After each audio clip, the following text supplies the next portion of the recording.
The question has surfaced from time to time as to whether or not there is some connection between the General Conference and its involvement with Sunday laws and that kind of thing.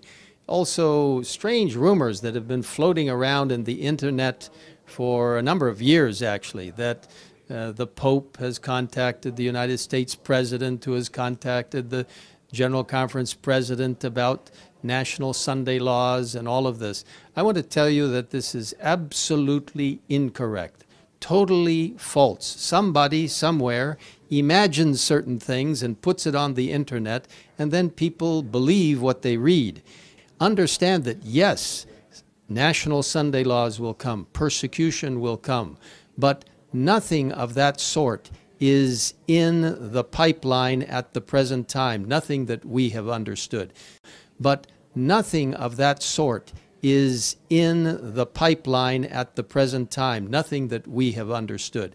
The question has surfaced from time to time as to whether or not there is some connection between the General Conference and its involvement with Sunday laws and that kind of thing.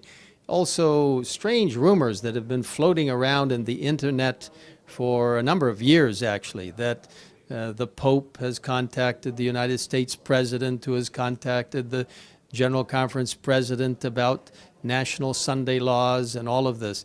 I want to tell you that this is absolutely incorrect, totally false. Somebody somewhere imagines certain things and puts it on the internet, and then people believe what they read. I have the great privilege of reading a letter which you will find of great interest. It has at the top of its letterhead the White House, Washington. I send warm greetings to those attending the 59th session of the General Conference of Seventh-day Adventists. Throughout history, faith has shaped our philosophies, our perspectives, and our lives. As we face the challenges and opportunities of this unique moment in history, may faith move us to unite in common cause. May faith move us to unite in common cause. Unite in common cause. I wish you all the best for a wonderful event. Barack Obama, President of the United States. Honor to join all the members of the Seventh-day Adventist Church as you look back on your first 150 years and look forward to many more. From its beginnings, America has recognized the contribution of faith. We do not impose any one religion. Instead, we welcome all religions. We do not prescribe any prayer. We welcome all prayers. We respect every creed. We honor the diversity of our country and the deep convictions of our people. This is the tradition of our nation. That's what makes us Americans. It's an honor to address the members of the Seventh-day Adventist Church. I am flattered and humbled to have this chance to speak to such a vibrant and active group of people. Our religious freedom is a cornerstone of this great nation, and I personally appreciate the work of the Seventh-day Adventist Church in promoting religious freedom, not just here, but around the world. I am particularly proud to join you in supporting the Workplace Religious Freedom Act.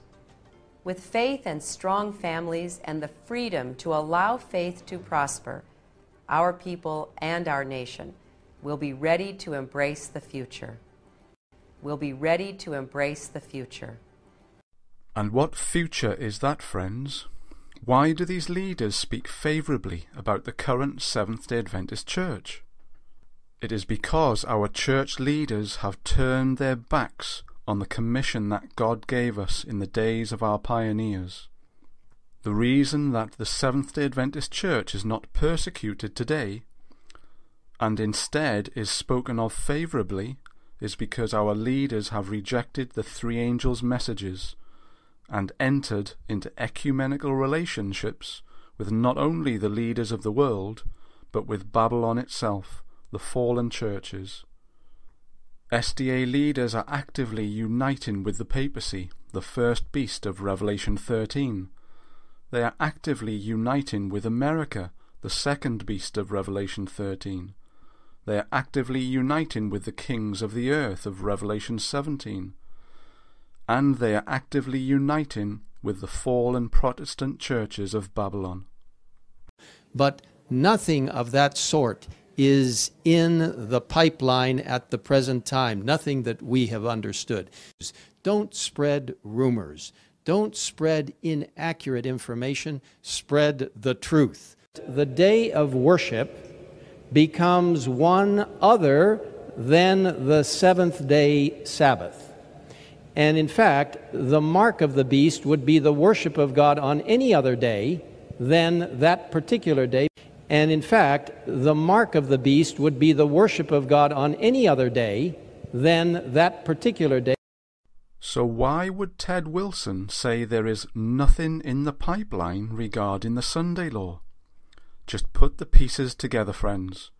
Our leaders want to keep the people fast asleep so as to accept the unity the world and our church is pushing for.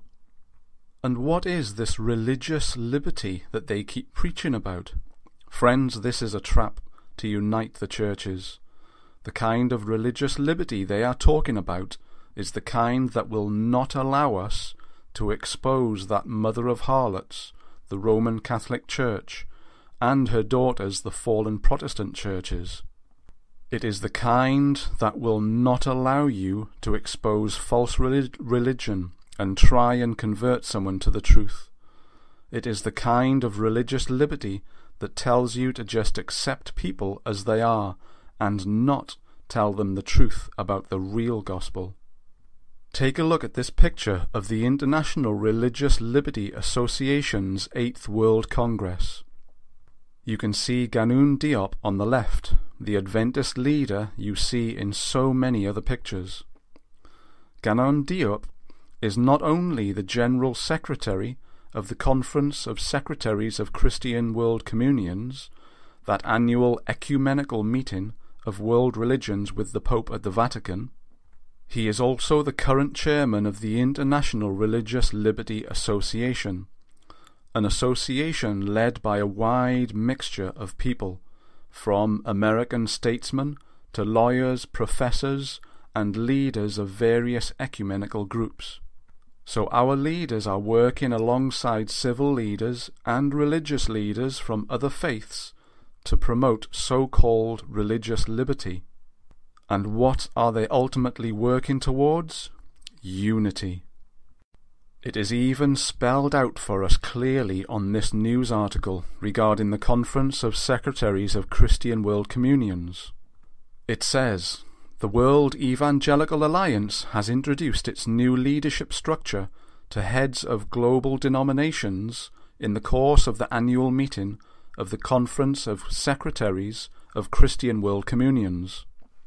According to the new structure, the executive branch now consists of 8 people, namely the General Secretary, 4 deputies, and 3 chief officers. Each of the latter is responsible for structure and organization, public relations work, or for finances, respectively. The Deputy General Secretaries are no longer generalists as the General Secretary has been, rather they are specialists in the area for which they are responsible, namely in the following 4 areas. And the first one, as we can see, is theology, theological training, ecumenism, and dialogue and religious freedom. And who is the current General Secretary of this ecumenical group? Ganoun Diop, a high-level leader in the SDA Church. And what is the purpose of this group? Promoting Christian unity with the papacy. Great deception is in our midst, friends.